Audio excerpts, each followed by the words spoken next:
বাঙালির প্রিয় খাবার আলু পোস্ত বানানোর জন্য আমরা আলুকে টুকরো টুকরো করে কেটে নিব।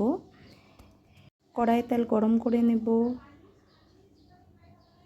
মিক্সার গ্রাইন্ডারে পেঁয়াজ, পোস্ত, লঙ্কা দিয়ে বেটে নিব সব একসাথে।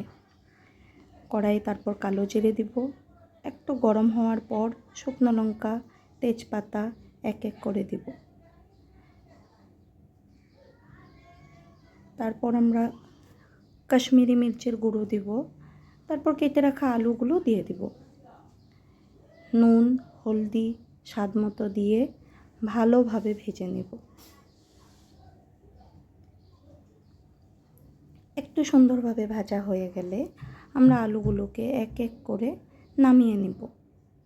কি সুন্দর একটা কালার আসছে, আপনারা দেখতেই পাচ্ছেন। সুন্দর করে এগুলো নামিয়ে নেওয়ার পর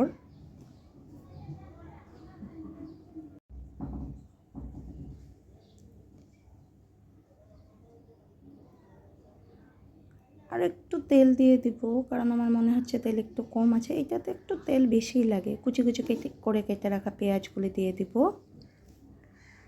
একটু ভাজা ভাজা করব, বেশি নয়, একদম গোল্ডেন নয়, একটু একটু ভাজা ভাজা করব। পেঁয়াজগুলো একটু ভাজা হয়ে গেলে তাতে কাঁচা গন্ধটা থাকে না, একটা সুন্দর স্মেল বের হয়। তো সুন্দর করে একটু একটু ভাজা হয়ে গেল।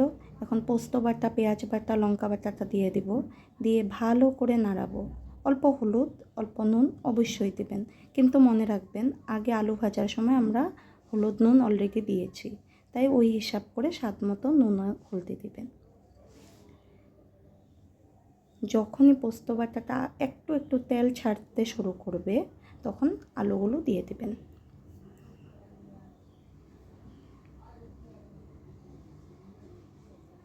আলুগুলো দেওয়া হয়ে গেলে সুন্দর করে এগুলোকে নাড়াচাড়া করে ভালো করে মিক্সড করে অল্প একটু জল দিতে হবে, কারণ আলুগুলো তো সিদ্ধ করতে হবে না। তখন তো একটু ভাজা হয়েছিল, তাই একটু জল দিয়ে 5-7 মিনিটের জন্য ঢেকে দিতে লাগবে। একটু ঢেকে দিব, আর গ্যাসের ফ্লেমটা মিডিয়াম রাখলেই চলবে। 5-7 মিনিট হয়ে গেছে, দেখুন কি সুন্দর হয়েছে না দেখতে। আলুগুলো সিদ্ধ হয়েছে নাকি একটু দেখে নেবেন। আমার মনে হচ্ছে আর একটু হবে, একটু নুন দিয়ে দেবেন। আর একটু আমি জল দিয়েছিলাম, বিকজ আমার মনে হচ্ছিল আর একটু হওয়ার দরকার, তাই 3-4 মিনিট এইভাবে অল্প আলুগুলোকে সিদ্ধ হতে দিয়েছি। তারপর দেখুন সুন্দর একটা কালার এসে গেছে, সুন্দর লাগছে। এটার স্পেশালিটি হলো অল্প একটু কাঁচা সরষের তেল দিতে হবে। তারপর বাস নাড়াচাড়া করে আপনাদের সবার প্রিয় আলু পোস্ত রেডি। সুন্দর করে নামিয়ে নেবেন। আলু পোস্ত বাঙালির সবচেয়ে প্রিয় খাবার, আলু পোস্ত। এখন সুন্দর করে ভাতের সাথে পরিবেশন করতে পারেন, অবশ্য রুটির সাথেও খাওয়া যায়। আমার ভাতের সাথে বেশি পছন্দ।